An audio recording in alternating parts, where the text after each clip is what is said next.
Welcome to Pinnacle Performance Company's Fishbowl Friday with Pinnacle co-founder and COO G. Riley Mills and master instructor and editorial director Brad Lawrence.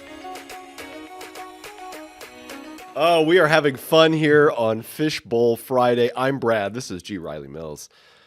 Gee, what's going on? Fishbowl, why are we having fun? So we got a fishbowl full of questions here. We might as well answer them. We'll answer one. Might as well. And then we're going to send you out onto your weekend thinking about the insights that we provide. You ready to go? Oh, yeah. All right, let me draw one. Here we go.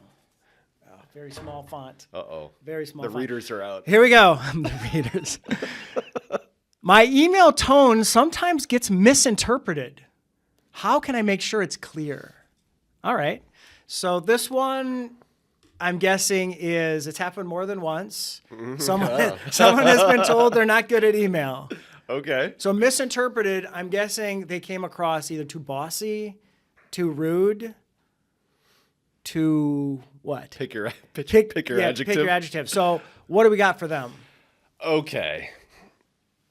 Again, I don't have details. I've not seen one of these emails, so tough to know specifics here. Well, you've not seen one from this person, but we've all seen an email from a coworker or a senior leader where you're like, wow, you should have probably rephrased that before you sent that out. Or we've sent them ourselves. I confess, I certainly have had emails and I've had text messages misinterpreted as well. And I think the same problem is what do those two things have in common? They are text-only mediums. Yeah. And it should not surprise anybody that communication becomes more difficult when you have fewer communication tools to work with. Yeah, so there's no voice, there's no eye contact, there's no facial expressions. That's why we use emojis. Hey, wait a minute. All right. Emojis are like little intention cues for your facial expressions. written information. Exactly.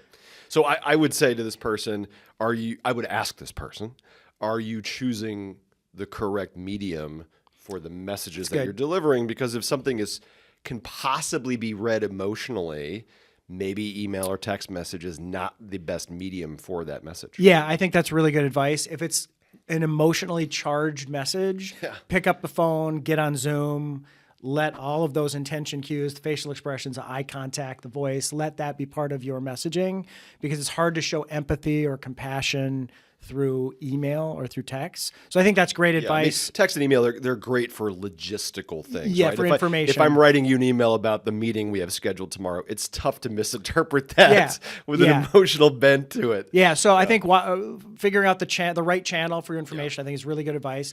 I would also say, once you write the email or the text, review it before you send it.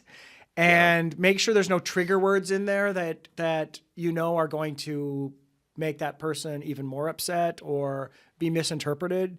So be careful of the words that you choose to use. If it's a very emotional message that you have to send through email, maybe have someone else review it and say, hey, I'm going to send this letter, I'm going to send this email. Can you read it and give me your thoughts? Is there anything I should take out? Yeah.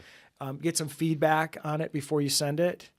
Well, and I think so much of things like this can be solved with a simple conversation.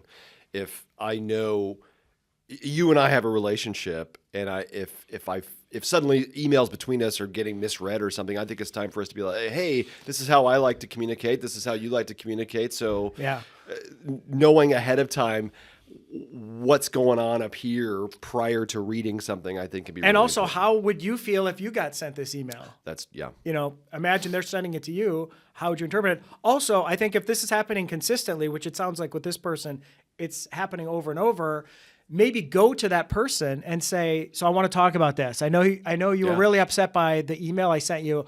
I'm confused because I didn't mean to upset you. Can we sit down and talk about our communication styles? Yeah, let's talk about how I can communicate better with you, and then find out specifically what did you say or what phrase or word triggered them or upset them, and then make that adjustment. But you'll never know if you don't ask for the feedback. So you got to get that feedback, even though that initial conversation might be a little uncomfortable.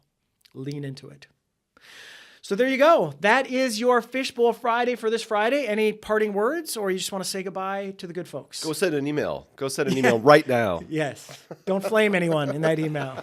Have a great weekend, everybody. See you next time. If you'd like to submit a question for the Fishbowl, drop us an email at fishbowl@pinper.com. If you'd like to learn more about Pinnacle Performance Company, email us at info@pinper.com. Don't forget to subscribe, follow, and tell your friends. See you next week.